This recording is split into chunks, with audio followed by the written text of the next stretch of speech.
What's going on, everyone? This is Kevin here, coming at you with T-Mobile Revvl Tab 2 tips and tricks and hidden features. So stay tuned if you want to learn how to get the most out of your tablet.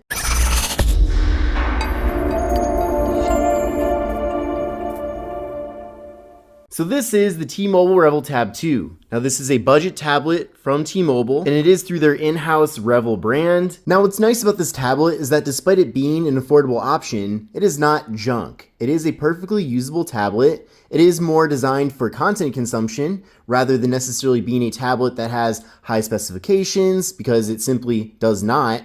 But what's nice is that the tablet does at least connect to 5G, and then in addition to that, with this nice big display, it does make it excellent for watching video content and for other things as well, such as reading books and going on social media. And the reality is, there's people spending way more money on high-end iPads, and they're really only using those devices for the most basic tasks. So a tablet like this might actually make more sense because you're saving money, but at the same time, you are still getting something that does take care of your needs. What's also cool too is that this tablet does have quite a few hidden features, so let's get into that right now. Now the first thing I want to show you is that if you double press on the power button, it immediately pulls up the camera app. So it's a very convenient way to get to the camera on the tablet. Simply double press on that button, no matter where you are throughout the operating system, and then now the camera will appear. And of course from here, we've got the rear camera, which is great for especially scanning documents, and you can take some photos here and there. It's not necessarily the best quality, but again, for a budget tablet, it's not bad. And then we can flip around to the front-facing camera, and there's me right there. And the front camera is certainly better for things like video calls. Now we can go to this button right here to access Google Lens. And with Google Lens, there's lots of different options and things you can do with it. You can do translations as well. But if you want to take a photo of something, it will then search that up, and then it'll tell you what you took a photo of. And if you want to buy that item, it does give you options where you can get it at retail. Now the next feature I want to show you is called Sidebar. Now this one's really hidden, but if you swipe over from the side, you'll see this little bar. So I did enable it, but you can see it right there. So just swipe over, and then now this sidebar appears.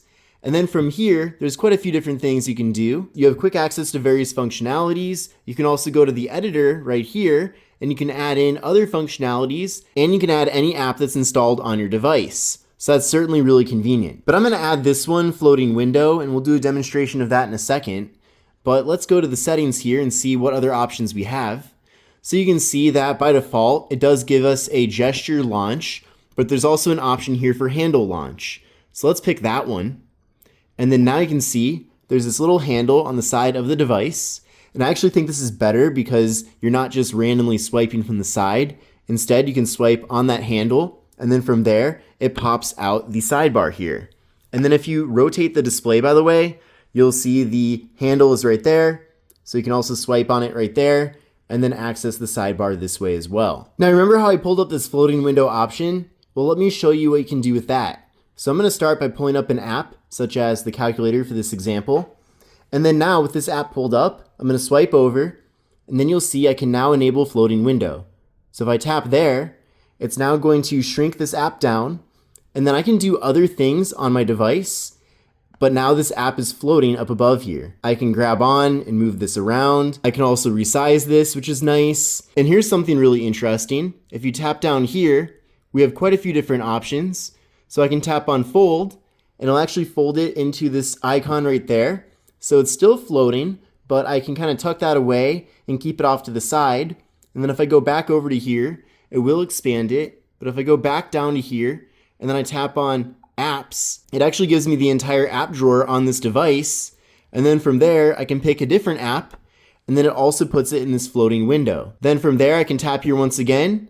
I can go to rotate, and it makes it a little bit wider here. So it's giving us basically like the landscape view, even though I have the tablet in portrait. And then if I want to full size this, I can tap right there, and then it does expand it out. Now heading back over to here, I can tap on magnifying window, and it actually has this magnifier, and I can move this around, but basically it'll magnify pretty much anything. So I think this is great for apps where you can't necessarily pinch in to zoom.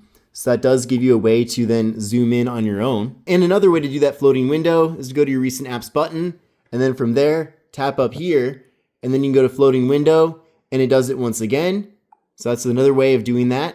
And also, if you want to, you can go back to your recent apps, tap here, do split screen, and then you can pick another one of your recent apps for the other half. And then now we have a 50-50 split. So certainly with something like a tablet, split screen really comes in handy because you're getting such a large display here, and then you can actually use it to your benefit. Now the next thing I want to show you is how to take a screenshot with the T-Mobile Revvl Tab 2. And there's actually multiple methods to take a screenshot with this device, so let me show you right now. Now the first way to take a screenshot is to hold the volume down and power button for about a second. A little awkward there, but I did take the screenshot. And then I have options to share and edit. Now I've got an even easier way to take a screenshot. Take 3 fingers, swipe, and then it takes the screenshot. Another option too, and by the way, if you hold down on the power button, it does pull up Gemini, but you can ask Gemini to take the screenshot. Take a screenshot. Sure, and now it took the screenshot. And then finally, one more way, if you do have the sidebar enabled, go over to the sidebar, and then you'll see right there a screenshot. So tap there, and then it takes the screenshot.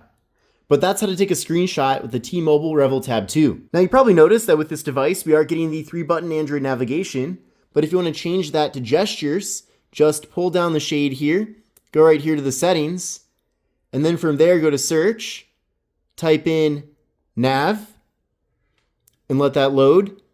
And then you'll see right here, button navigation, go there. You can actually swap around the layout of the buttons, by the way. So if you do that, it'll put the back button on the right side and recent apps button on the left side. But if you want to choose gesture navigation, we now have a small line on the bottom of the tablet. So you can swipe up to go home, swipe partially up to go to your recent apps, and then swipe from the side to go back. Now from the main settings on the tablet, if you go down, you'll see this option called Advanced Features. So go there, and then you'll see several different options. Go to Quick Gestures, and I already showed you this one, but enable this one as well. It's tap to wake. So now with that enabled, if you double tap, it'll wake up the display on the tablet. And then going back here, there's also an option for power key. If you go there, you can go to long press power key. And if you wanted to pull up the power menu instead of the Gemini Assistant, you have that option now. So I know some people do prefer the regular power menu here to come up when you hold down that button. So you can definitely get that by doing that. Now also in the main settings, if you go to home screen and lock screen, there's a few things you can change here. So the first thing is if you go to home settings, you can change your grid size if you want. So if you want to change the number of apps on your grid, you can make that adjustment right there. Now if you swipe over, you can see the Google feed, which I'm not going to go all the way over there for now, but basically you can access it that way. But if you don't want that, you can disable that. And then back over to here, there's also lock screen clock. So if you go there, you can change how the lock screen looks. So you can change the color of the clock. So lots of different options there for color. You can also change the size.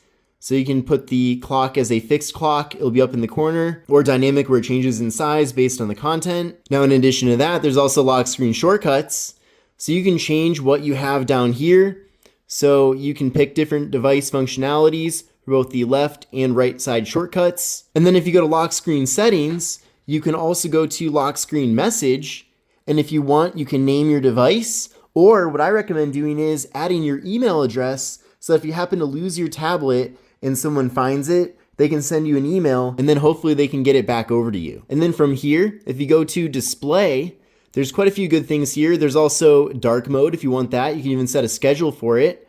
There's eye comfort mode, which is great at night. There's even a reading mode. So this will turn the screen black and white to imitate a physical book. So I just did that right now. And then now you can see the display is indeed black and white. So that might help you a little bit. It really depends, unless the book you're reading is in color. You can also go to display size and text. So you can change the text size. You can go to status bar as well. And you have a few different options. You can pick how you want the battery percentage to show up. So you can put the percentage next to the battery icon if you want to. So it's a little bit easier to read in comparison to having it be actually inside of the battery icon. And then if you enable notification icon folder, it does tuck your notifications into a folder instead of filling up your entire top bar there. So lots of cool options with that. Now, if you pull down the shade here, you'll see your various quick toggles, and there's certainly quite a bit here. But if you go to this pencil icon, you can actually add in other ones that are not up there right now. So maybe you want to put the calculator up there. You have that option too. Song search is a pretty cool one as well. So definitely try these out. And if there's some of these that you're not using, you can also remove these, so you can really customize things to be exactly how you want it to be. But I hope you enjoyed this video on tips, tricks, and hidden features for the T-Mobile Revvl Tab 2. If you liked the video and learned something new today, then definitely give the video a thumbs up. But this is Kevin here. Take care and have a great rest of your day.